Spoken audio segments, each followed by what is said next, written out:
And now stand by for adventure. 3, 2, 1.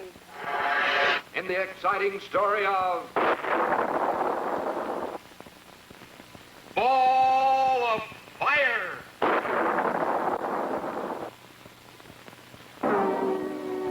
It was story time again, and little Squeak listened breathlessly as Scratch told how thousands of years ago he rescued a baby elephant with long brown hair that was hopelessly trapped in a deep snowdrift. But then Squeak laughed, for he had never heard of an elephant with long brown hair. Colonel Bleep, however, explained that Scratch could have actually rescued a baby mammoth, a prehistoric animal of the elephant family. These ancient animals had long trunks and great curved tusks, but unlike the elephants of today, mammoths were covered with long, shaggy hair to protect them from the cold. Long ago, these creatures roamed the frozen Northlands until the frigid glaciers of the Great Ice Age caused them to disappear forever. But even today, explorers sometimes find the bodies of these creatures frozen in solid ice. Little Squeak wished to hear more about these fascinating fellows, but already it was bedtime for the puppet and time for Scratch to man the Colonel's powerful radar scope, which scanned the heavens every hour of the day and night. Several hours later, through the radar scope, the caveman sighted a strange glowing object bearing down on the earth at tremendous speed. Scratch quickly recognized it to be a flaming meteor. There was no time to alert the sleeping Colonel Bleep, for only seconds remained before this giant meteor would smash the earth to smithereens. Scratch dashed to the Futonic time transport, snapped down the hatch, and was off with the speed of lightning. In a desperate attempt to intercept the onrushing object, straight for the flaming fireball he streaked, forcing it to a gradual halt by ramming it head-on. Again and again, with the time transport machine.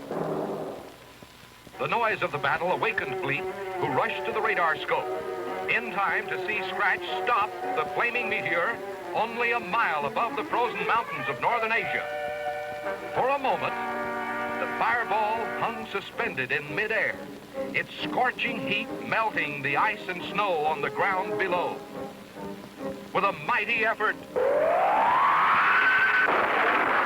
Scratch drove his machine smack into the meteor, this time hurling it back into outer space. Our planet was saved, but now poor Scratch was in even greater danger, for the force of the impact had sprung open the hatch of the transformer capsule, flinging the caveman through the air, to be snagged by the limb of a tree high on a cliff. Now at this dizzy height, Scratch dangled precariously over the deadly, jagged rocks far below. Without delay, Colonel Bleep streaked off in the night to rescue his brave companion. But was there time? Already the tree branch was beginning to crack under the caveman's weight. Seconds later, Bleep arrived on the scene at the very instant the tree branch snapped. Down tumbled Scratch to certain death on the rocks below. The Colonel was stunned. But then he noticed a strange-looking shadow moving down below where Scratch had fallen. Bleep could scarcely believe his eyes, for there stood a huge, hairy mammoth, its curved tusks gleaming in the bright moonlight. And safely cradled in its powerful trunk was Scratch himself, safe and sound as ever. For as strange as it may seem, the thawing heat of the flaming meteor had freed this prehistoric monster from his icy prison. And stranger still, this particular mammoth was the very one Scratch had rescued from the snowdrift thousands of years ago. And now Jumbo, for that was the mammoth's name, had repaid the caveman by catching Scratch just in time to save his old friend from certain death.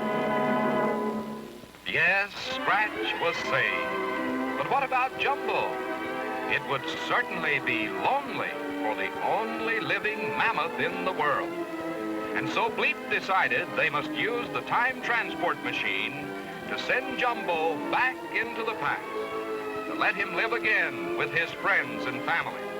But not before a quick stop at 00 Island, to let little Squeak see for himself that elephants with hair really exist.